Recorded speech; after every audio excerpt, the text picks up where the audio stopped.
All right, then. Good afternoon. Good evening, everybody. So glad for us all here together, here for the Aquarian series. The title of this week's presentation is Karma and Reincarnation. That'll be given to us by Ken Campos.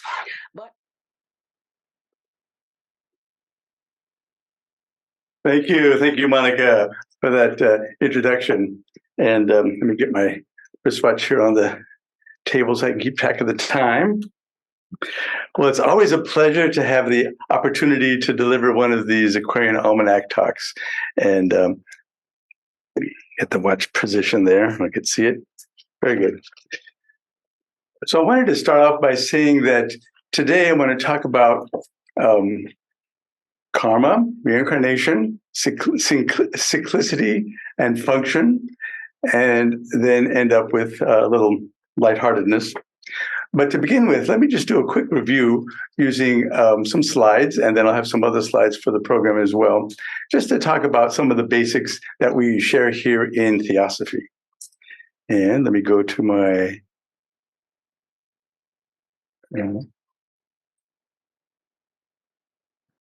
All right. You want to hit play? Play? Yeah. No, not that. Play slideshow? Go back out. Yeah. Go back out? No. Get rid of that window. See what it says play in the window where the window used to be? Oh, that play. Yeah, there's two different plays. Yeah. Okay. And then I want to go to screen share. Oh, no, it is sharing. All right, very good. Well, fantastic. Well, today is the 14th of October, 2023. And let me see which button takes it to the next one. Okay. So, Ken, I'm sorry to interrupt. Yes, go ahead. We are not seeing the slideshow on Zoom. Okay. Let me do the screen share again. Go back out and come back in. Do escape. Escape. Make it small. Oh. Oh, yeah. Actually, I have to bring it up, though. I minimized it too small. Let me... There we go. Can we see it now? Oh, you have to hit screen share. Actually, I have to share, but I had minimized it, so it wasn't possible to share it. There it goes. There we go. Slight delay. Thank you so much. Yeah. And thanks for the reminder there, or the feedback there. Now, how does that look to you guys? That's great. Yeah? Yeah, it looks good. Thanks, Truth. Appreciate that. So again, just to start with a quick overview of where we stand here in Theosophy in terms of the doctrines and belief systems that Blavatsky offers up to us as not dogmas that we must believe, but actually things and ideas and ideals that we can hold in our lives and test them through our day-to-day existence. So to begin with, we have some very basics, going back to the basics, the three fundamental propositions. And they're in the Secret Doctrine, Volume 1 in the Proem, starting on page 14. So one is that there exists something that's beyond our capacity as these mammalian creatures that we are with these bodies and these brains to even think about. So we can write some words about it, but it's again beyond us. And that's the first of the propositions or postulates, she calls them in the book, in the Secret Doctrine, and that's the omnipresent, eternal, boundless, and immutable principle. And at one level, I kind of view that as a mathematical function, but again, that's a human abstraction about this thing that we can't talk about or even conceptualize. So it's kind of funny to hold that as one of the propositions, as a foundational thing. It's beyond us. Just accept that. The second one, I'll spend some time on that at the beginning here. That's the law of periodicity, the second of the propositions. And that's like ebb and flow or flux and reflux, that sort of thing. In quantum mechanics, there's a bizarre phenomenon of subatomic particles spontaneously out of just the energy of the space-time coming into existence, and then particle-antiparticle pairs, and then they annihilate each other fairly quickly. So that's kind of a strange concept from modern 20th century physics. The third proposition is that all souls, all of our individual souls, are actually identical with and essentially a ray of this universal oversoul, which is a manifestation of this unimaginable thing from the first postulate. And how do I go to the next slide? How about arrow? I was trying up arrow, down arrow, side arrow. No, it's Click into it and then arrow it. click into it. Yeah. There it is. Okay. So of those three postulates or fundamentals, looking just at the second and third one, because the first one is unimaginable, we can't think about it. So the periodicity, I wanted to focus on that a little bit more because it does relate to this dual theme for today, which is karma and reincarnation. They go together, and in a sense, they really have a lot to do with this periodicity of the second fundamental proposition. And so I wanted to just spend a moment here at the beginning to talk about a mathematical function, and we'll use trigonometry, geometry as an example of that function in a few minutes, or a few moments. The third one is this fundamental identity of all souls, and this has to do with who we are and what we are. And this is this all soul thing is that monadic essence of our soul, part of our septenary nature, that is the part of us that's on this obligatory pilgrimage. And it's the part of us that actually reincarnates. And as Blavatsky writes on page 17 of The Secret Doctrine, this is based upon karmic law and the cyclic necessity of incarnation. So it's a necessary function, incarnation and this reincarnation. Oh, so I got to get into know where my mouse is. There it is. So the next thing on the second of the fundamentals is this idea of periodicity. And I wanted to talk about mathematical functions for just a quick moment. And like karma, which is thought to be cause and effect, or something happens and then there's a result, mathematics has that in functions. And I'll just read this. It says, in simple words, a mathematical function is a relationship between inputs where each of the various inputs is related exactly to one output. So it's very legalistic. And indeed, karma is called a law. It's a law of laws in Blavatsky's terminology. Every function, every mathematical function has a domain and a codomain or a range. So like the x and the y axis on a two-dimensional graph. And the function is generally noted in math as this f of x, where f is for function, x is the input, and then y is the answer or the output of the question. And here's some examples from a YouTube. This guy is a mathematician talking about math. So we have where the function of x is x squared, and it could either be negative if you're on the left side of the vertical y-axis, and the x-axis is the horizontal one. Or if you have x cubed, then you get a interesting shape. And the red is the y. So the red line in this color here is the output. And so like karma will have an input of your actions, your thoughts, your intentionality, and then there'll be an output. So it's very much like a mathematical thing. Going back to Pythagoras, just for a quick second here, and if you think of a circle where the theta symbol on the lower right-hand side, that little theta symbol is near the center of the circle. The C line on the right triangle is the radius of the circle. So there's no circle here, but if you imagine C is the radius and it's kind of going around, you'll have these right-angled triangles, these 90-degree triangles, where the A line is along the, say, the x-axis on the xy axis. And you have this circle that you can't see, and the C is the radius that kind of goes around. And so theta, the angle, will change as the radius moves around. So we have a cyclical or a periodical thing, kind of like the Earth rotating around the sun. It's not an exact circle, it's an ellipse, but hey, it's like a circle, and it goes around. So certainly this radius goes around too. So we have the cyclical part of reality and this radius. And then you say, well, what is a sine function? So in trigonometry, they took this geometrical idea and said sine is just a ratio, sort of like pi is a ratio. So sine is a ratio of the b, the opposite side, the shorter side that's not the x-axis, divided by c, the hypotenuse, which is the same as the radius. And so that's the sine function. And then a graph of the sine. So if you take that radius, that C angle, the radius thing, and move it around the circle, 360-degree circle, like we all are familiar with 360 degrees in a circle, then you have this Y function, this output. And you see how it has an up and a down, kind of like Manvantara and Pralaya. You have a positive and a negative.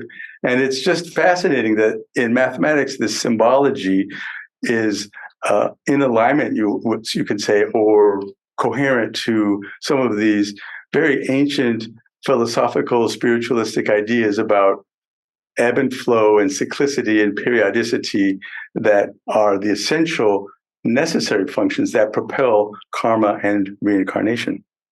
And this should be familiar to most people. It's like who've been to high school math or even maybe college math. You see the sine wave, and this is an image that we see in social media and movies and oscilloscopes and things like that. So it's a very basic, fundamental thing. And what the secret doctrine is saying is that this is not just a mathematical fun thing from university and college and mathematical academicians, but it's a fundamental part of the reality that we live in. It's like, what? So that's a very abstract idea to adopt that as a fundamental reality. The other fundamental idea here is we're introducing theosophical concepts is this whole idea of seven, that there's a septenary nature of human beings and really of everything. And this is from a non-ULT approved book by somebody else that's not HPB or William Brown Judge, but it's a book that I had for years and I like it a lot. So it's the basic physical body that you see here on the screen. So the physical body, the personality of Ken Campos, the mind, the experience, the brain, that's the Shula Sarira. And you might say that's the myopic part of Ken Campos. And that incarnation, or that physical manifestation, is what the spirit and the soul use, sort of like the vehicle, like being in the car. So you're not your car, but you use your car. So I'm not my body, but I use my body. And to hold those kind of abstractions in mind is really part of what will help in this process of karma and reincarnation as a theosophist, to hold these higher abstractions in our mind. The next up is the, you might say, the astral body or the linga sharira, then the prana, the kind of life force energy. And, I got to just add a little side note here. In my growing up years, I wanted to be an astronomer and look at cosmology and that sort of thing. And I ended up, because of the mathematics was too difficult, I ended up being a biologist and looking really closely, even back in the 70s, at things like DNA and living things, starting with viruses. We even have electron microscopes in the sub-basement of the building I did my science work in college. And in my college, most of the boys and girls in undergraduate school, on nights and weekends, we were in somebody's lab. We were like the, I guess, like apprentice scientists. So most all the kids in the class got to do that. So I got to play around with DNA and biology stuff and chemistry. I became a chemist. And doing all that and looking deeply into the nature of what's living and not living. And one of my proteges, again, about prana and this life force energy, how I got convinced that this is a real thing, even being a scientist, is that his name was Max Delbruck, this mentor. And I didn't work with him a lot, but we had a kind of a relationship during the college days. I was in somebody else's lab, James Bonner's lab. But Max Delbruck was an older fellow. He passed away the year I graduated. And he had been a student of Niels Bohr, who was a physicist in the early 1900s that came up with a Bohr model of the atom, where there's like a little nucleus in the middle and the electrons are going around like planets around the sun. Quantum mechanics says that's not really how it is, but it was a cute model at the time, and you still see that symbol around. So it's like, And for some reason, Niels Bohr charged Max Delbruck, who was this mathematician, this theoretical physicist, to go off in another direction, look at this fascinating question of life and not life. Sort of similar to the way we say sat and asat, the real and the not real. So what's living and what's not living? A really basic question. And so he and two other scientists did a lot of work on viruses, and in the 1940s got a Nobel Prize for their work in virology. And that's a really unanswered question. So science can kind of look at that and say, okay, there's things that are kind of weird. They're either alive or not alive. We say maybe a rock's not alive, but yet the rock, as part of the manifested world, also has this sevenfold nature to it. So really everything has a sevenfold nature. And so then my experience, you might say, not my book learning knowledge or my lab experience, but my kind of emotional, spiritual experience in those college days, is that these molecules, these chemical things, these atoms and minerals are really not enough to explain life. And so I came to really believe in my fundamental bones, if you will, that there is a life force energy. And so here in this septenary nature, it's called prana. Now, this, you might even say lower quaternary, with adding kama, the element of desire, which would be like instincts or animalistic desires from our evolutionary history as human beings. That kama, prana, linga, sharira, shula, sarira is oftentimes called the quaternary or the lower quaternary. And in this theme of reincarnation and karma, that actually disappears. So today I'm not going to talk about the part of the cycle of the soul in this obligatory pilgrimage where we're in that state after death and before rebirth. There's things about Kamaloka and Devachan there. And for a little while, just to touch on it for a moment, for a little while, this lower quaternary continues to exist there. And I think back in the 1800s, when HPB got interested in spiritualism, she realized that people were playing around with these recently departed humans that still had a kind of a existence in the Kamaloka region. And she thought, this is not good to keep them around or hold on to them or let them form some kind of connection to the physical living person world, that they really needed to move on in their own evolution. So she left the spiritualist world back in the 1880s. And so that lower quaternary does not reincarnate. That part dissolves. And what's remain is the other part of the soul, the manas, especially the higher manas, and something called the sutratman, which would be the upper principle, which is kind of not even a principle. It's more like a ray of energy, you might say, the atman, and then the buddhi. And some people divide manas, the mind, here into 6 parts, where the first 3 are the lower manas and the second 3 are the higher manas, with a link between them, which is called the ataskarana. And this is important and interesting, I think. And so my guess is that the Sutratman, it's a guess, I'm not 100% certain, is going to be Atma, Buddhi, and the 6th part of Manas, the Buddha Manas. And that part will be part of our soul and spirit that reincarnates. And then going on to the septenary nature, I don't know if you're just to be silly. And guess what? Everything else in the manifested universe has this 7-fold nature. So planets, animals, rocks, atoms, probably even the subatomic things like quarks have a septenary nature. And they actually also have a karmic nature as well. The spirit, which is this higher level thing in that 7 layer cake here, it could be that Sutratman, like I said. And the Sutratman is like that thread of consciousness, that thread of life, which continues on and on. And you might say some Buddhist analogies that I've come across consider each individual personality and persona, each individual manifested vehicle that we're in, like pearls on the string. We're like a pearl on this chain of the Sutratman, this link. And even back in the college days, I worked on a protein called histones. And these histone proteins are in the nucleus of cells of animals and us humans. And guess what? The DNA is wrapped around them. And so the DNA is like the Sutratman. It's like a thread, and each of the little beads, if you will, and they do form on electron microscope to look like a bead on a string. It's like a pearl necklace. It's like, what?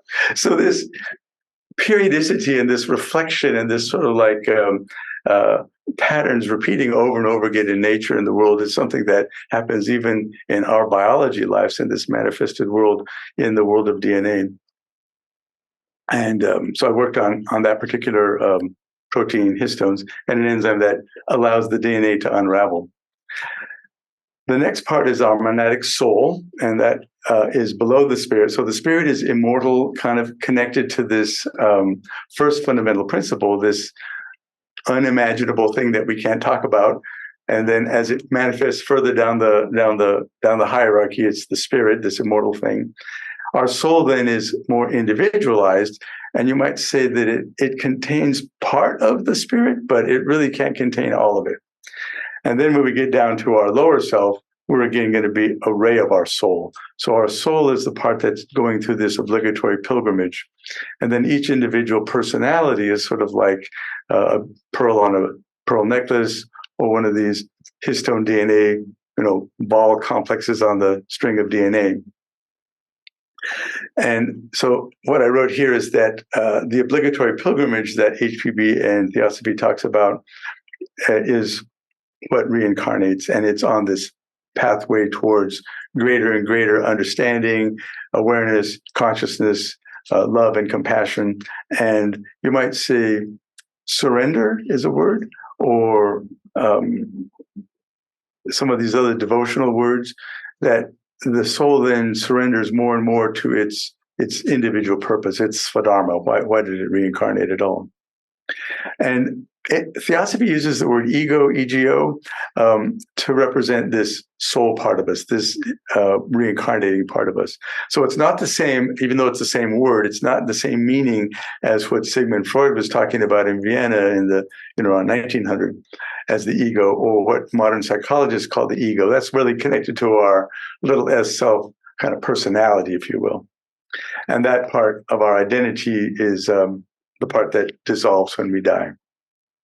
And just like pearls on a string, or one pearl is different than the next pearl, but yet they're all connected, one personality is connected to the other personalities, but they're separate. So we really don't know about what's happening in the next pearl over there, or even the DNA stuff on the histone DNA complex. Those genes are separate and distinct from the genes on another ball of histone protein and DNA. And I was mentioning about the lower quaternary. That includes our physical body, which is our instinctual, logical, rationalistic, scientific sense.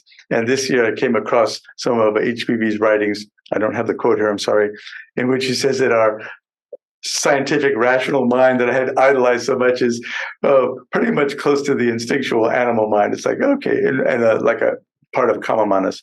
But I think using our minds, our manas, we can advance ourselves through meditational practices towards more abstract things and attach ourselves more and more to the higher manas.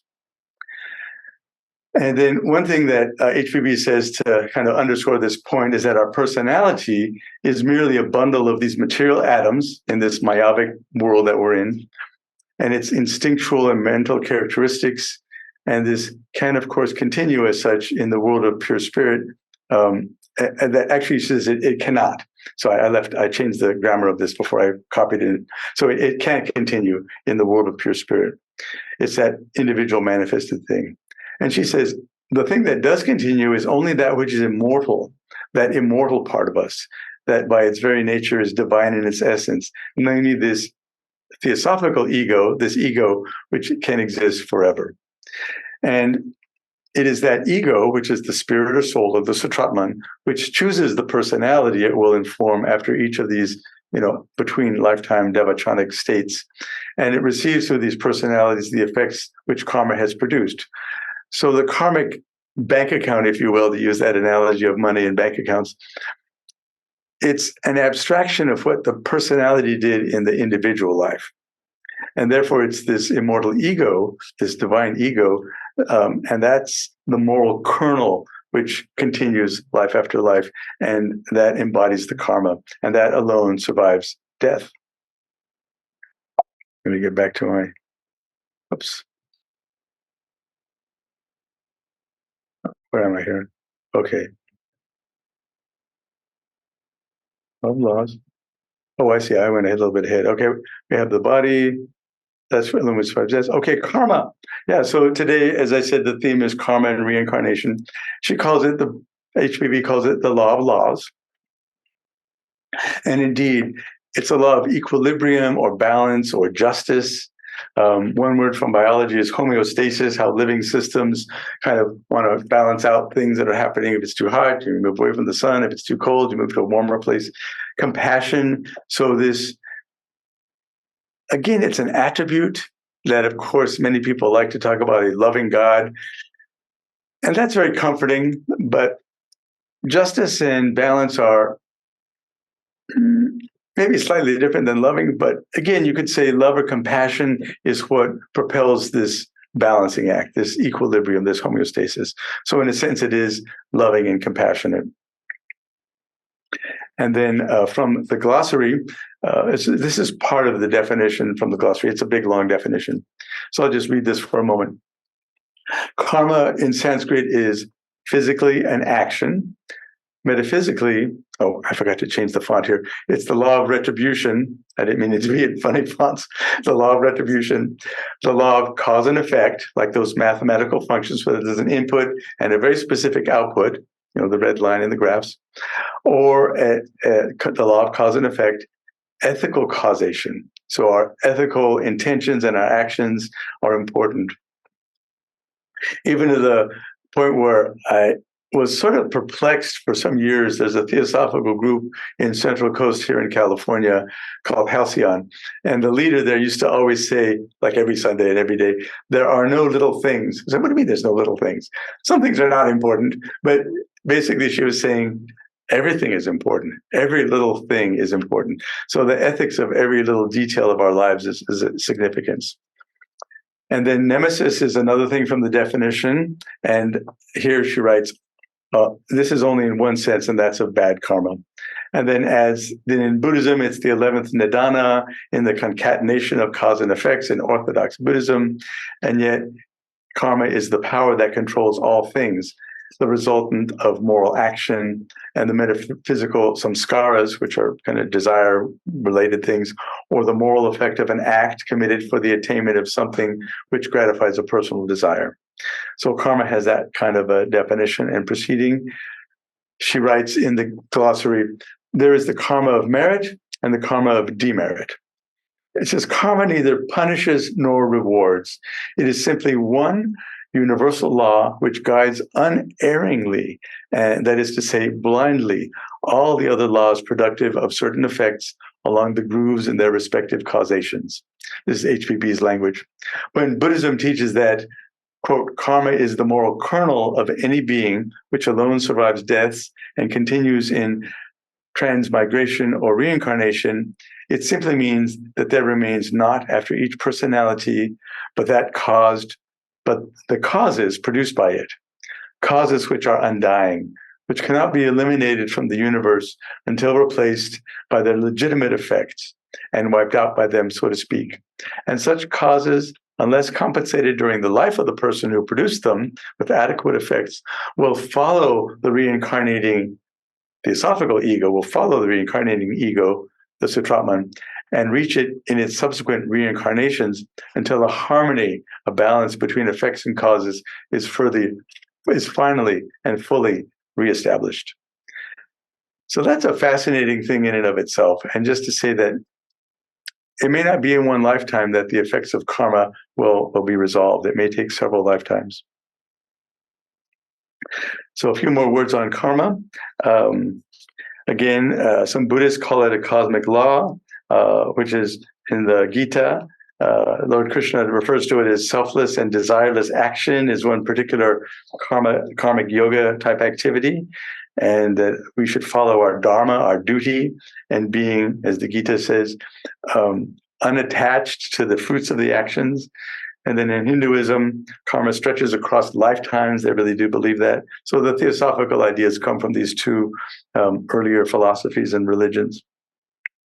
There's a cyclical journey of birth, death, and rebirth. And that's, again, like the circle, very simple symbol. That's also in the proem of the Secret Doctrine. And then back to Buddhism, there's ethical consequences in Buddhism to actions and reactions. And the karma is intimately interwoven with intention. So what are we thinking about? Going to that monastic part of our septenary nature. So the thoughts are important, just as important as the physical actions that we do in the world. And there's one Buddhist quote here. It is volition that I call karma. For having willed it, one acts by body, speech, and mind. So the intentional part is emphasized in Buddhism on this path to liberation, which the Buddhists talk about, the nirvana. And then, of course, with Buddhism, as it's in the Voice of the Silence, one of the footnotes talks about, well, after life, if you've achieved these higher states, you can make a decision to proceed to nirvana and become a Pratyeka Buddha, or hold back a bit and continue to help mankind compassionately and become a bodhisattva. Theosophically, in karma, we say that our theosophical ideas are rooted in these ancient philosophies, and every thought, word, and deed, positive or negative, accumulates this energy, just to repeat that. And HPV says that it's eternal, and it's a chain of causality, and it's an eternal chain, and it's an unbreakable chain of causality. And it's a fascinating thing. And I would add here that karma exists for everything that has its septenary nature. So our physical body, for instance, the atoms of the organs have their own kind of karmic relationships. And that's all then adds together to bring the karmic relationship and plus and minus accounting of our personality and our body and our vehicle during our lifetime. And then there's a karma of families, of groups, and then of associations like the Lodge here, of which were some in person and some virtually on Zoom. So we have a collective karma as our small group and moving towards these higher abstractions for the higher manas. So that's a really beautiful thing as we focus our attention and our mind and our intentions on these more abstract things to move us along this obligatory pilgrimage in the next lifetime. So that's an important karmic thing. Larger groups have karmas as well. You might say a state of people or a city or a whole nation will have a karmic relationship and a karmic bank account, if you will. So the United States, with things we've talked about on other Saturdays here in the Aquarian series, has its own formation, its birth process with various mystical and esoteric principles that started to form our country and things that are evolving karmically with our national soul, if you will. And then if you add all, as a biologist, if you add all the biosphere, namely that collection of every living thing on this particular planet, you might say the biosphere. Some people might call it Gaia, whatever, the spirit of life on Earth. This biosphere of all the animals and plants and fungal organisms and viruses and everything, all of the plants and animals, we have a global biosphere karma as our whole planet is evolving and changing and growing, and different effects, positive and negative, the merits and the demerits of what's happening on this global life. And then, of course, the biosphere is one part of the whole planet. So we don't consider the lava and the magma and the mountains and the rocks to be alive, but in a sense they are. They have their own septenary nature. And together with those elements and those things and the life part, the biosphere part, we have a planetary karma. And then similarly, we'd go on to say there's a solar system and a universe and a local group of galaxies karma. So all of these things repeat over and over and over again in patterns, you might say, endlessly. And let's see, what else does HPB have to say? She just talked about a cosmic equilibrium. So again, it goes in these ripples throughout our manifested universe. And again, she emphasized that our thoughts are like silent whispers to the divine. I love this poetical language. And understanding karma, we can really get a better understanding of that part of this equilibrium, that part of this justice, this part of this loving balancing act. And let me see if there's anything else worth mentioning here. Again, just kind of backtracking a bit, we want to realize and hold in our minds the idea that we're not separate, isolated individual beings, and that our personalities, if you will, are really intertwined through the soul and ultimately the spirit. And one kind of funny example of identity, because this is the question of like, who are we, what are we, that sort of thing.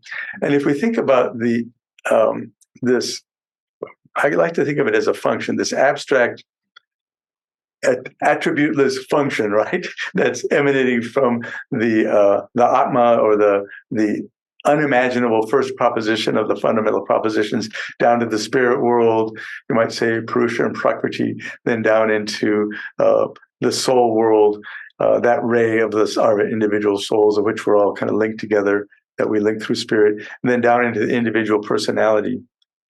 One example that I like about identity and personality is, as we think of the self-governed sage as an analogy of a Hindu Indian elephant rider. So he's riding an elephant, going through the jungle.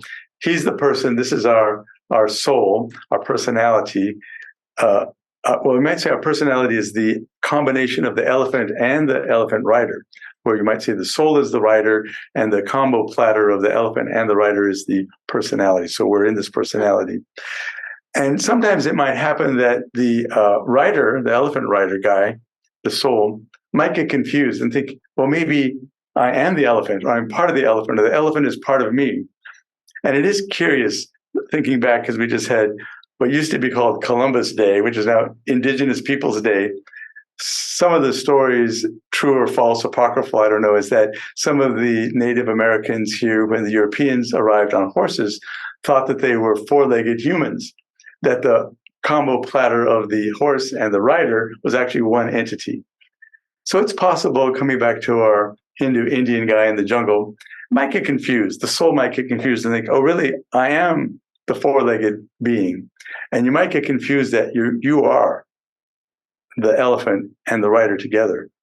And then, even though our higher manas, our higher intentions, our higher aspirations, our more spiritual drives and desires might want to be compassionate and kind all the time, but the elephant part of us, wants to go nibbling on some vines over there, or do that, or chase after some animal over there, or do some other thing. And so then the soul part of us can get kind of lost and lose its intentions, like the Buddhists say. And then we become over-identified with, say, the physical body, the bones and the muscles and the sinews and the personality. Say, oh, I like chocolate ice cream, or I like this, or I like a sunny day at the beach, or I like a cold day in the mountains to go skiing. And that's what the elephant wants. But it may not be the higher desire that our buddhi manas is aiming us towards. And so if that happens in the individual lifetime, then maybe there's not a lot of experience, if you will, to add to the soul in that karmic bank account. And that's a funny thing. And so we really want to make sure we don't over-identify and ultimately perhaps even to disidentify with the elephant rider combo platter as being who we are. And in the voice of the silence, at the very beginning, there is some verbiage about realizing that this is not you. And as one moves forward, say in the dream analogy of waking, dreaming, and deep dreamless sleep, the idea that through the Turiya state of consciousness, we might view this individual personality as a dream personality. And the example there about dreams, just to stay on that for another minute or so, is say I'm dreaming, I'm sleeping, I'm dreaming, it's nighttime, and I think I'm this Hindu Indian in the desert, in the jungle, riding an elephant. I say, oh, I'm having fun riding this elephant. Then I wake up and I realize, no, I'm not riding an elephant, and I'm not in India, and I'm not Hindu. All those things. I'll say, oh, that was just a dream. I'm not that guy. But then maybe the dream turns into a nightmare and I get eaten by a lion. And I said, oh my God, this is horrible. I'm scared. I'm dead. And then you wake up. Ken Campos wakes up in the morning and says, ooh, that was a close call. I almost got eaten by a lion. Fortunately, that was just a dream. It didn't really happen. So it turns out, from the perspective of the soul, this individual personality is like me dreaming that I am this Hindu Indian guy that's riding an elephant and gets eaten by a lion. Didn't really happen. It's all myopic. It's all this samsara stuff that we talk about. And so that's a fascinating perspective as we talk about karma and reincarnation. It also has to do with who are we? I mean, what is our identity? So these are really fundamental abstractions and belief systems about karma and reincarnation, and with the theosophical doctrines that we strive to hold and make a part of our everyday life. Next, the other part of today on karma and reincarnation is reincarnation. What is that about? So this is an activity of the soul. So I spent so much time talking about the sevenfold nature and the personality and identity and functions to say that, well, guess what? The part of us that reincarnates is not this brain of Ken or this physical body or this personality. That accumulates some karmic, ethical, in this endless, unbreakable chain, it accumulates some karmic realities for the soul. But in and of itself, that personality thing, that object that I am, that does not reincarnate. But it's a function of the soul. And as HPB is saying, it's necessary and it's obligatory, and the soul has to do this. And from the, I believe this is from the glossary, HPV's glossary, just a direct quote. The doctrine of rebirth, believed in by Jesus and the apostles, as by all men in those days, but denied now by the Christians, is this reincarnation idea. She also writes in the glossary, all the Egyptians which converted to Christianity, the church fathers and others, believed in this reincarnational doctrine, as shown by the writings of several of those authors. It is still existing in symbols, such as in Pharaonic Egypt, the human-headed bird flying towards a mummy, a body. I think they call that the Ka, the Ka, the Ka, that life force energy thing. This soul, if you will, the body, or quote, the soul uniting itself with the Sahu, the glorified body of the ego, also the Kamalokic shell. And it proves this belief that the soul is uniting itself through this reincarnational process. There's a song of resurrection chanted by Isis to recall her dead husband to life, and this might be translated as the song of rebirth, as Osiris in the Isis and Osiris, pharaonic myths, is symbolic of collective humanity. And oddly enough, the things like the Tibetan Book of the Dead or the scribe Ani's hieroglyphic writings about the Egyptian ideas of life and death and rebirth has kind of been a fascinating thing in my life. HPB goes on to write in the glossary, putting on flesh periodically by the soul or the ego was a universal belief of many people in many cultures, nor can anything be more consonant with justice and karmic law than this belief that we periodically incarnate into these individual personalities. Now, of course, you might say, how much of this soul, this monetic soul that's going on, shows up in each personality? And just as we're going from one ray to a smaller thing, to a smaller thing, to a smaller thing, it's really only going to be a small fragment of the monadic soul that shows up in any individual personality. So like the Ken Campos you're seeing here today, me talking, is only one fragmentary bit of the monadic soul that's on this journey. So that's kind of humbling. It's like, ooh, it's not even all of me that will fit in this thing. And then just to close up here with an amusing thing, I had a friend back in high school who was interested in theosophical type ideas and Buddhism, and he had this book which had in it a folded up board game, and it was called Rebirth, the Tibetan Game of Liberation. And somewhere I wrote the name of the author. It didn't fit on this picture. It's T-A-T-Z, Tats, and another person who wrote this book. And it describes it's a dice game that Tibetan Buddhists would play, and it's to teach about karma and reincarnation. And supposedly this one Tibetan fellow in the 1100s, early 1200s, came up with this game. He invented this game to amuse his mother, who was recuperating from an illness, and it's called Rebirth. It's the modern book about the game. And then here's the game board. It's a dice game. You throw dice and move along the game as you learn about karma and reincarnation. You either go to the hell worlds of Buddhism, the human world, or the worlds of the devas. So that's what I want to conclude with and say there's even games about karma and reincarnation. Well, thank you all very much. Let me see if I can stop sharing here. And we can entertain some questions and comments in the latter part of our time here on karma and reincarnation. Well, thank you. Thank you so much, Ken. This was a wonderful presentation. Do we have any questions or thoughts for Ken? I see a hand raised by Judy. Yes. Yes. Hello, Ken. I thank you for a wonderful, brilliant presentation, especially the mathematics, which would seem to indicate that, like Plato, mathematics is a pre-manifestation indigenous part of our universe upon which manifestation is based. And so if there's an exactness in like the sign, which I really don't understand, that has to do with the ratio of angles in geometry, then karma, as far as Crosby's mathematics of the soul goes, is actually following a mathematical pattern in an impersonal way, even though we've made our own choices. Would this be a correct way to look at karma?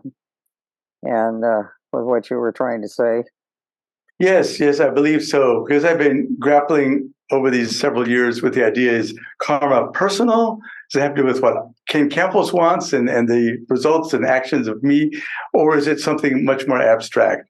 So I think I find comfort in the idea that it's mathematical and abstract and exact, because HPV kind of underscores this is an unbreakable chain of exactitude. And just like, the ratios of the angles in a circle, it's kind of exact. There's no variation. The circle's a circle, the angles are an angle. And so there's an abstract, you might say it's harsh and unforgiving on the one hand, if you're kind of looking at the negative side of it. But then on the other side, you might say that exactitude is like, the mother holding a little baby child that can't walk around in a crib, which is kind of like a cage for the baby, but that's so the baby doesn't get out and get bitten by the dog or something, or run into the street and get run over by a car. So that constraint, if you will, of the mom putting the baby in a crib is somewhat like the law of karma. It's abstract and it's very definite, and it protects us. Beautiful. I wanted to say before we go on, I see that Desiree has her hand up, but I wanted to ask all of you, if you don't mind, because we're thinking in terms of uploading this presentation on the internet, if you would be willing to turn on your cameras.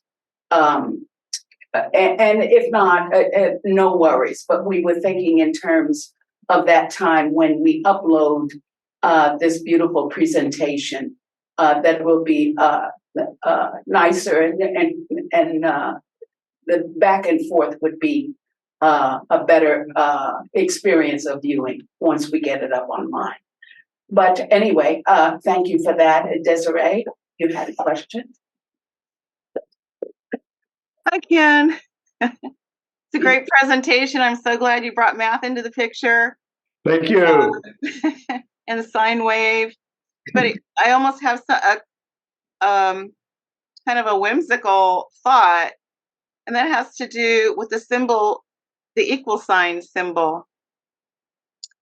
Because if you turn it up on its side, it looks like 11, or it looks like 1-to-1. It almost is saying this is 1-to-1 with that. So I wonder if there's something special about that particular symbol. I'm not exactly sure when they came up with this equal sign. I also wanted to mention too that in terms of this obligatory journey that the soul is on, which is forever, there's no end, there's just different phases to it. It seems that all the folks that have left their bodies, and I mean near-death experiences, and have returned, the vast majority say they understood in a nutshell what their purpose was. And you have to give them credit for coming back and helping us to better understand what is our own true nature, because we do play a big role in determining what we need to experience. And as they say, the universe exists for the benefit of the soul, for the experience of the soul. So we might want to ask ourselves, is the universe anything but ideation? I don't know. But great. Thanks so much for that, Ken. I appreciate those comments. And Keep my face on here. yeah, thank you, Desiree. First off, about the equal sign, I don't know the history of mathematics when that symbolism came into play, so I have to look that up someday. Some mathematician may know. And turning it sideways to make the 11 or the 1 and 1, that's a fascinating thing, that you might say those two ones kind of reflect each other. And in a sense, they become a dyad. and so many things in our manifested world are up and down, hot and cold, light and dark. They're dyadic. So that 11 is a fascinating symbol and a number that you mentioned. And as for the other things you were talking about, are these abstractions. They're floating out of my mind right at the moment. The abstractions are certainly a very important thing as well, I would say. And can you remind me, Desiree, one more time? The second part of your question was about, or your comments were about, what again? She mentioned about purpose. Oh yes, our purpose, our spadama, the NDEs. Yeah, so the near-death experience.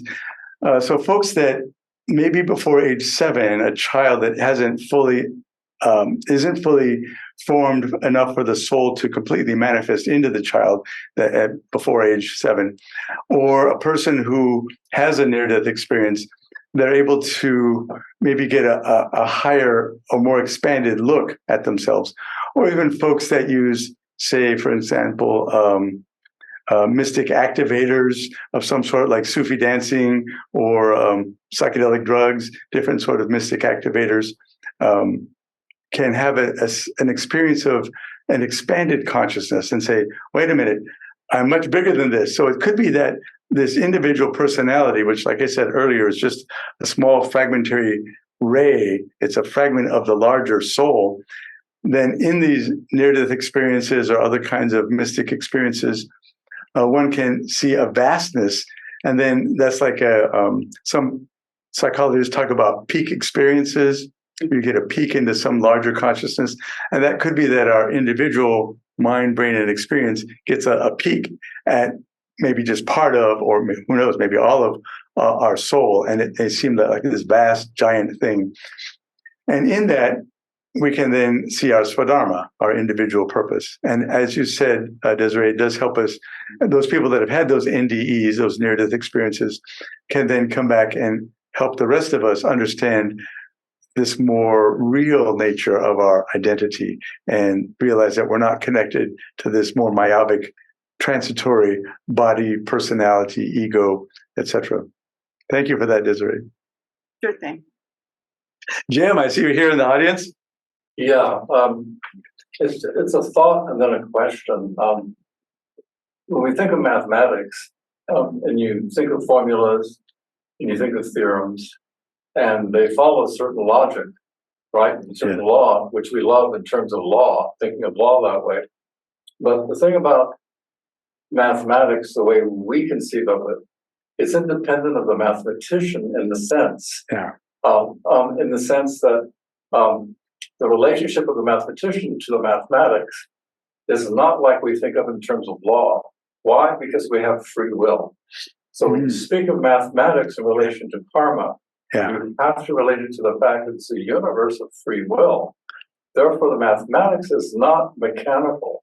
It's a dynamic mathematics in the sense that we have constants, but the variables make the world of difference. And what I mean by that is a person could generate causes, as we're taught, but then becoming aware of causes is what a person of free will and self-consciousness can do. When you become aware of what you've done, you're in a position then to take action that counters that or counters something on the collective scale and changes the entire mathematics and dynamic of that, of how that works out. And so it's a dynamism that's important to recognize with respect to free agents. So the law could not be mechanical in the way in which we tend to think. Mathematics exists independent of the person's will who's doing the mathematics. Now, this leads me to the thing. When you mentioned the law of ethical causation and the importance of intentionality, I think is really a beautiful way of putting it. Then one thinks, okay, that means one's thought. What's the intention behind one's thought, one's speech, and one's action? And their interrelationship and their integrity has a lot to do with law and development. So then I come to the question, in what way is speech pivotal to relating thought to action? Mhm. So it's, this seems to be human culture. The quality of speech Yes. has a great deal to do with elementals. It has a great deal to do with effects on consciousness, the emanations of a human being. So in what way is speech really a critical factor in the law of karma fulfilling and working for evolution? Well, thank you. Thank you for that, Jim. I really appreciate that. We go back to one here. Thanks, Jonathan. We're working on the technology as well, changing microphones in the room. Thank you for that, Jim. I appreciate that. And the idea is, the question is, in what way does speech have an impact on this interaction? You think it's thought, speech, and action. Yeah, that have to be somehow integrated for there to be karmic harmony and boldness. Definitely. So before, or as a prelude to that, I might say some psychologists talk about things like neuro-linguistic programming, how the words we use, that the psychologist uses or that the parent uses with the child, the particular word and the tonality can have an impact on the child, or in interpersonal relationships on another adult person. So that's one way that modern psychologists have said, okay, words are important. And then, of course, in the world of, say, Toastmasters or advertising, the way that words are used and the tonality and the emphasis and the emotionality behind the words can affect a person's thought and then, therefore, their actions as well. Stepping back a moment, back to the abstractness of algebra in this case, a little simpler than trigonometry and geometry. There's one very basic algebra equation of x plus y equals z.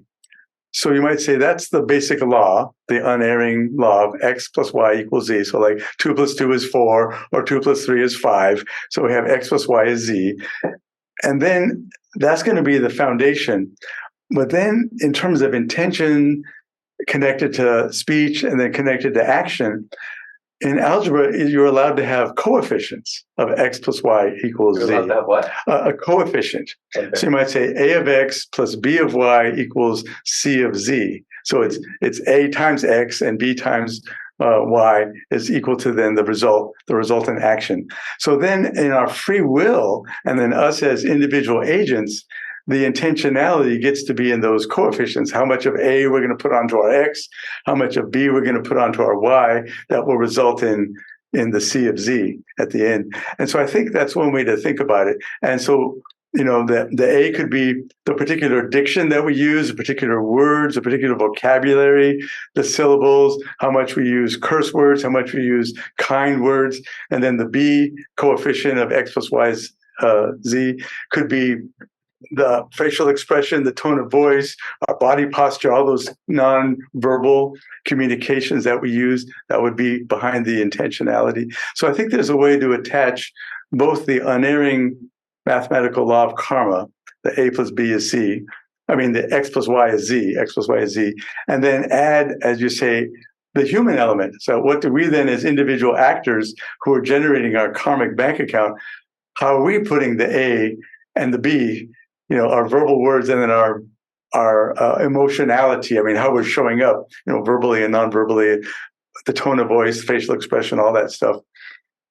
Fighting, hitting each other. What are we doing? And all those extra things will go into that combination that you mentioned of the intention, the words, and the action, and how that affects our mindset. So I think even that is connected in a way, and that gives us that agency, if you will, to be agents and agentic, and to use our free will and either attach ourselves more to the kama manasic, sort of instinctual, maybe animalistic, or eye for an eye, or we have to fight or be a gang member.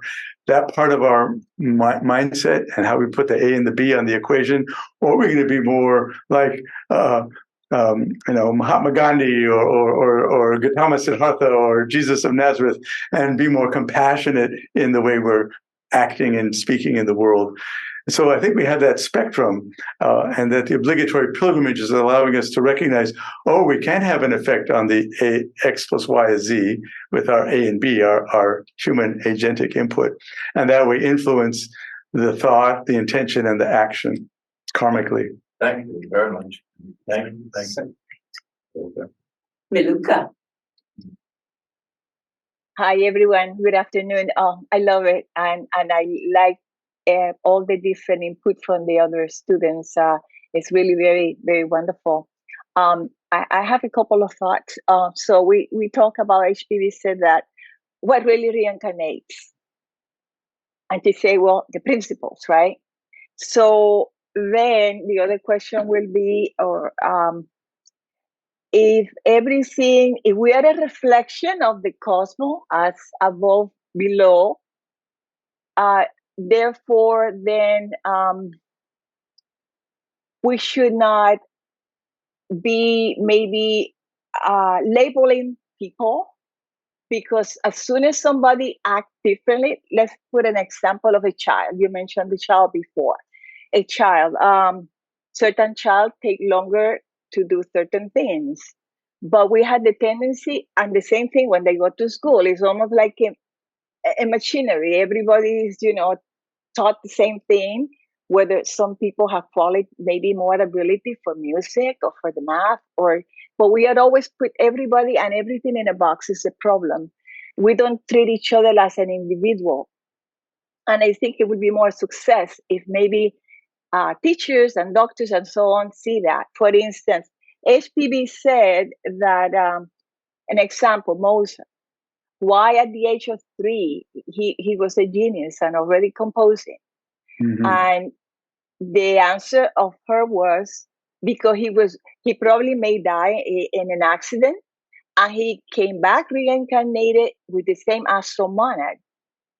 And there seems to be, according to HPV, the logical explanation for that.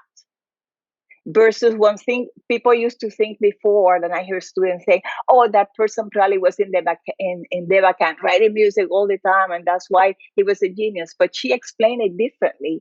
So maybe this opened another, point of view of what's happening to us individually, and of course, we're part of the, sound of the universe and the numbers. We are a number. We have sounds. Our voice is our bell. I mean, everything is all connected. I think if we kind of think of analogy and correspondence, perhaps that will help us, perhaps, to maybe find some of these mysterious and difficult questions. And what Well, thank you. Thank you for those comments. Thanks. Thank you for those comments, Maluka. And it is interesting that Blavatsky did address the personality of that wonderful composer, Mozart. I think I've seen all of one of his operas. He has written quite a lot of them, and I do like his music. It's very major chord, kind of upbeat, happy music mostly. And indeed, her explanation is something I've heard from another theosophist that I had the pleasure to meet in person in Fresno, up in Fresno, California, my hometown. And that's Pablo Sender. And he talks about the example of, I was going to sort of sidestep the Devachane Kamaloka part, but he says, okay, what if someone dies in an accident suddenly, unexpectedly, and they reincarnate rather quickly rather than going through this whole process like most personalities and souls would do, going through the Kamaloka part where the personality that has a rest and then it dissipates, and then we go through the rest of the cycle to the planetary journey, then reincarnating. Then we would not necessarily remember anything from the old brain and mind of that other personality which is dissolved. So she's saying, and Pablo Sender would kind of echo her words, is that the Mozart personality was probably some musical master that died suddenly and accidentally, and they got reincarnated as this young European guy, Mozart, Wolfgang Amadeus Mozart, because he was able, through that reincarnational process, to still have a link to the personality and the skills of the one that had died suddenly. And then he shows up as this musical genius at age 3 or 4, and so as a child is able to play music on the keyboard, that sort of thing. So that's something that I would say I've heard from other people, and it does make sense as an explanation for a subset of the reincarnational experience. I just would like to add a little something to what both of you have said. I'm reminded of that explanation of William Quan Judge and him coming into reincarnating into I think a child that had died. Almost 7 years. Almost 7 years old. And I'm remembering reading that, at the age of 8, he was very astute about his understanding of the Bible and was seeking out more and more esoteric information about the book of Revelations. I mean, what 8-year-old does that? Right. So the explanation for that, again, is what I'm hearing you just relay. So it's rather comforting. But I think, is it Robert has a question for you? Yes, I see a hand raised there. Robert does have a question. Just because you were using mathematical analogies, so I wondered if you were to draw a mathematical analogy between the function of lower manas in relation to the phenomenal world versus the reincarnating ego, how would you make that formula or relationship? Well, guess what? I'm going to invoke matrix algebra because it's really complicated and there's lots of parts. So in matrix algebra, you have a set of functions. So we got past the one function, x plus y is z. And then, the algebraic ones might have, x to the squared or x cubed, that sort of thing. So you get more complicated functions. And then in a matrix of functions, you would have rules about how the output of one function would affect the input of another function in a matrix. Say if you have 3 by 3, so you have 9 different functions that are operating together. And so because for us as humans, I think the complexity just goes up and up and up because we have our own individual, molecules in us, the hemoglobin, for instance, these histones that I mentioned with the DNA, and a bunch of other molecules as well. Then they're organized into atoms, into cells. I'm sorry, I said the wrong word. Into little cellular things. And each cell has got a little life. And then the cells group together in organs, and the organs and organ systems. And we got this whole physical body with the bones and etc.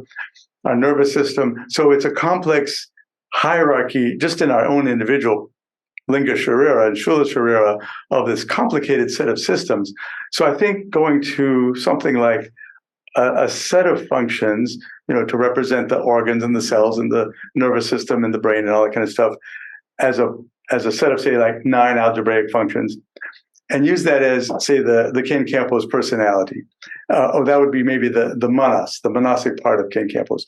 And then that's going to interface with that smaller fragmentary vehicle that is, this person you're seeing here on the Zoom, my mind, my personality, my body, that kind of stuff, my history, my things I've learned and things I've remembered, things I've forgotten, all that stuff.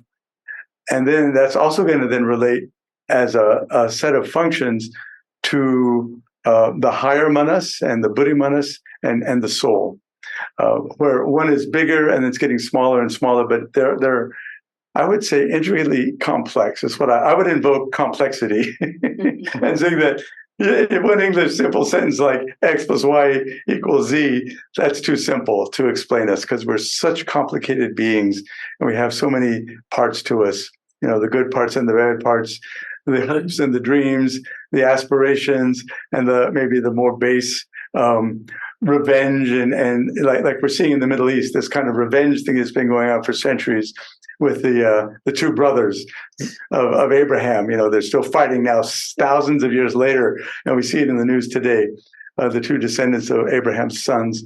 It's like, wow. Okay, so we have all that within us as humans. So to use a mathematical a set of functions that's operating on another set of functions that's operating on another set of functions that gives a result, which is in itself a set of functions, that might kind of begin to mathematically sort of explain how we're related from the soul, from this atmic spirit, this indescribable thing which then manifests as spirit, then to the soul, then down into this little personality that I'm here trying to explain something to you. Anyway, how does that sound? Does that kind of ring a bell of truth? Yeah, it sounds good.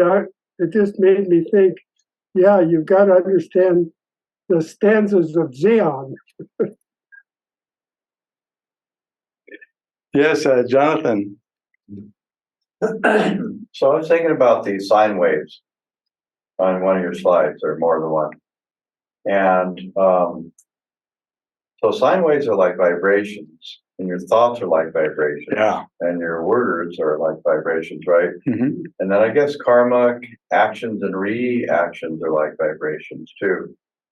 Is there a way of thinking of all of these actions and reactions that we see in the world and how we function and how we speak and so forth Mm-hmm. is somehow kind of an extension of our intentionality? It's like the intentionality is a vibration, but all the actions are almost the same thing in a way. Mm-hmm. I don't know if that made any sense. Sure. It does. It does. So that sine wave. Why I pointed that out is because light, these photons that are shining on my face here, and electromagnetic things. Where's my cell phone? All of the cell phone signals, they all go by electromagnetism, and that's usually depicted as a sine wave, and it'll have different frequencies and different energies in that sine wave. But then a lot of other things work by waves too. And surprisingly, one of my college professors, he and some other scientists got a Nobel Prize in 2017 for identifying, for the first time in human history, gravity waves. Gravity has been a very mysterious kind of attractive thing, like love. Love and gravity, it's like, how does those work? So it's an attraction. So there are waves to gravity as well. Some people have theorized, now no scientist has come up with a machine to measure it yet. I say yet. Some have theorized that thought also occurs in waves, and that people that are experiencing telepathy or something like that, or like John Lilly back in the 70s was trying to communicate with dolphins mentally and telepathically, that dolphins are mammals, ocean mammals, that have fairly advanced brains, that they probably have a T wave field, a thought wave field around their dolphin head. And then we as humans can communicate with them. He spent years and years in Hawaii trying to communicate telepathically with dolphins. But the idea that there are thought waves is another concept out there. Like I said, the reductionistic science hasn't come up with a machine to measure it yet, but I'm pretty convinced that there is such a thing. I realize we're doing that. Yeah. In what way does compassion make it possible for a human being to become consciously aware of their immortal nature? Mm-hmm. For me, compassion, I would say for me is another word somewhat synonymous with love. And like gravitation, it's this mysterious attractive force. and indeed, by having compassion in our thoughts and minds and intention, in our vehicle, in our lower quaternary self, in our disciplines, our meditational disciplines, and in our thoughts and words, and what we're putting our attention, I think that allow us through the Ataskarana to become more aligned with the higher manas, and therefore more attuned to the Svadharma, if you will, or the intention of the soul for incarnating this particular time, to work out the karmic balance, that this incarnation is supposed to work on part of that karmic balance sheet, and that if through our love and compassion we're able to better identify with and to surrender to, in a sense. So love and surrender can kind of go together devotionally. And devotion is thought to be a very loving, compassionate thing as well, as one is devoted to a god or a saint or a murti or something along those lines, devoted to an ascended master. That love and devotion allows us to, what's the word I'm going to think? To let go of to discard. I'm thinking of a word started with R. Renunciation. Renounce. That's the word. Renunciation. To renounce the egoic ideas and desires of the elephant in the elephant rider analogy. So the elephant wants to go chew on this fancy young tender vine over here, or eat a banana or something, or eat some peanuts. So we have to renounce those desires, and it's through love that we can then align ourselves more. So I think that could be the answer to your question of how does compassion allow us to better. But I would add as a kind of a sub point to what you're saying. I understand what you're saying, but I was wondering to see. It seems to me that compassion has to do with all you say about renouncing the personality, therefore kind of expatiating or expanding into that which is larger. But does not also have to do with knowledge? That is, does compassion have a connection with the discovery of the laws of evolution and of karma? I would say truth has to do with knowledge. Yes, I would say that not just feeling. Mm-hmm. Yeah. Most definitely, I would say absolutely, definitely, yes. And with knowledge, knowledge arises from the capacity to pay attention to something, and then to concentrate on something, and to have an awareness of something. And through those fundamental processes of concentration, attention, and awareness, then we can have experiences and have greater awarenesses of situations or other people or other beings or other entities. And then through that awareness and that observation and that then analysis, then gain knowledge. And then with the knowledge and experience then can come wisdom. And so, yes, I would say they're intricately tied together. And Desiree was talking on the screen there about near-death experiences and that momentary expansion of consciousness. So as one has that expanded consciousness, it allows one to have greater knowledge in that concrete sense that you mentioned, Jim, of knowledge is an important component to add with the compassionate intentionality. So we have to have that awareness and that knowledge. And you might say that I've heard rumors, I guess is a word, that some advanced Tibetan Buddhist practitioners are able to remember different lifetimes because they've gotten to a higher level of consciousness and awareness. So then their capacity for an expanded knowledge base is greater than most of us regular mortals here, and students like myself, students of theosophy like me.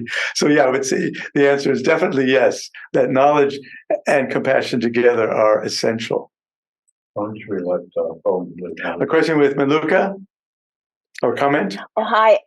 Very, very interesting. Do you know, I read that when they did a test with music, classical music, they have like soft round waves, like the ocean almost. And then when they did a test with rock music, it was kind of sharp and wild, you know. And as you know, plants relate to that too. When they have plant next to soft music, they do wonderful. And when they put this sort of loud music, metal music, they die actually. So I wonder, you know, we're just like that. We're just like plants, and we get affected. You mentioned also about the cell and the magnetism and all that. And you know, many cultures, they are not like us. They go. I remember when I lived in Puerto Rico, people in the up in the country outside the city. I don't think this is still the case. They just go with the clock of nature, and by 8 o'clock, when the sun goes down, everybody go to sleep, and they wake up early. And in Chinese, they believe that our health depend on those cycles, and we don't seem to accomplish that because we always have artificial light. We go to bed late. We wake up early. We kind of what do you call it?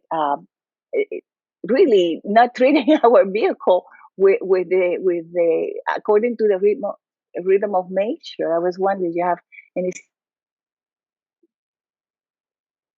Yes, Maluka, that does bring to mind here in America before the Industrial Revolution, you know, railroads and electricity and electric lights and whatnot.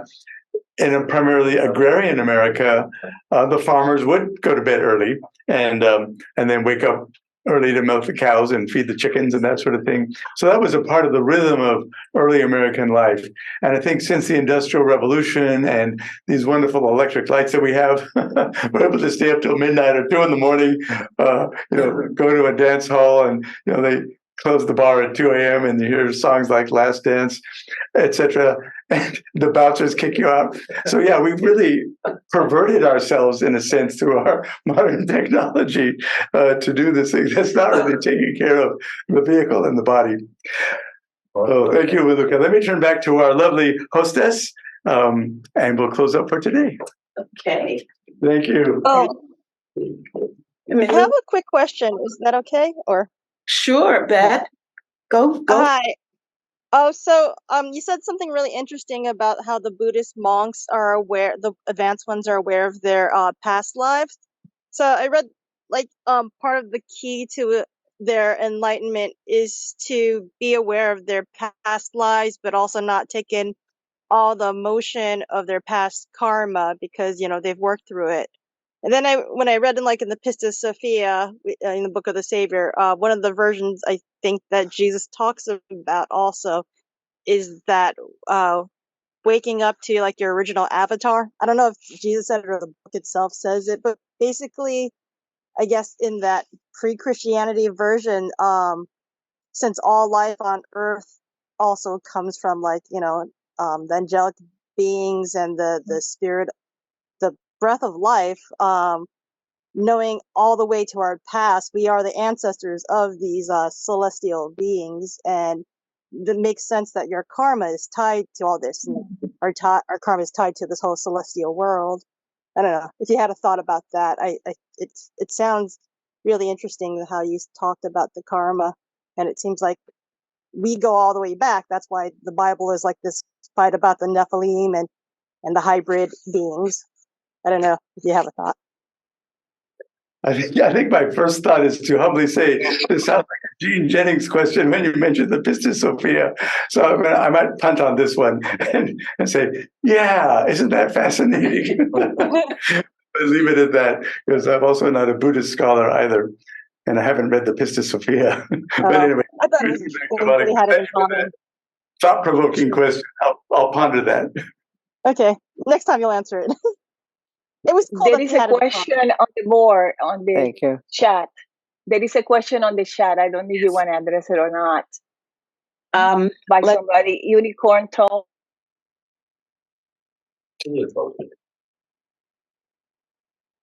What about the toddler baby? No, it's Unicorn Toll, and he talks about. So my question is do we still have our own individual self, or is it the personality? I mean, you can read it. Is this the one? Oh, okay. Now I see. Thank you. So my question is, it says, do we still have our own individual selves, or is the personality, the ego from Freud, imaginary? Also, if there are no separate selves, then how come each person acts and behaves differently and has different qualities from another person? You want to? Okay. Yes, thank you for that. So indeed, the individual personality is myopic. It's we're really in these bodies in this space-time four-dimensional world, but this dissipates and disappears after death, after the kamalokic state. And so the other part of it is, how can each individual person, like the different folks in this room, how can we seem to be different people? It's because the soul, when it incarnates into the individual physical body, only a fragment of it can ever be there. And so that's why that fragmentary part has its own characteristics. And like the elephant rider part has its own likes and dislikes, like chocolate ice cream, or I like this, or I like sunsets, and other people like different things. So that's part of it, is that individual personality has its own likes and dislikes, its own intuitions. And as Blavatsky says, that part doesn't reincarnate. And that because we're individuals that are fragmentary rays of the soul, that's why we can seem to be so different. And you might say, then why all these differences? And that's so I believe that the witness consciousness that's gaining this experience through this Manvantaric reality can actually have a variety of experiences. I think that's the explanation for why there are different people and why we seem to have different personalities as we're going along this collective obligatory pilgrimage. Thank you. Well, I'm going to leave Monica some time to wind up here. Okay, do we have any more questions? I guess that's going to be it. So before we go, I would just like to remind you, next week, October 21st, we're going to have a presentation entitled The Joy of Devotion, and that's going to be given to us by Miss Juliana Cesano. So it was great, all of you. Thank you again, Ken. Just magnificent. And we hope to see you next week. Please come back. Namaste. Thank you. Namaste. Thank you, everyone. Great presentation. Thanks. Have a good eclipse day. Be well and safe, everyone.